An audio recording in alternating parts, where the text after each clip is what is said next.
قرآن پاک میں بہت بار اللہ تعالیٰ نے کہا کہ جو عہد تم نے ہم سے کیا اسے یاد رکھنا. اسے یاد رکھنا.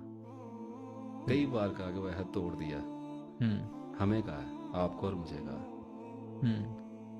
ہم میں سے ہر آدمی اپنی زندگی میں کئی بار اللہ سے نماز میں رو رو کے عہد کرتا ہے، وعدہ کرتا ہے کہ اب نہیں کروں گا، اب نہیں کروں گا، ایسے ہی.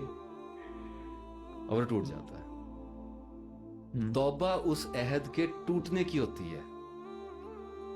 انسان سب کانشیسلی لاشعوری طور پہ جانتا نہیں ہے. وہ یہ کہتا ہے یا اللہ گناہ ہو گیا، ٹھیک ہے، آئی انڈرسٹینڈ، لیکن کس چیز کی توبہ کر رہا ہے؟ عہد کے اللہ کو گناہ سے کیا مسئلہ ہے؟ وہ تو اپنی جان پہ کیا ہے بھائی. ایسے ہی. مانگ لی، توبہ ہو گئی، معافی، یا اللہ اب نہیں کروں گا، بات ختم ہو گئی نا. روتا کس چیز پہ ہے؟ پرومس کیا تھا کہ اب نہیں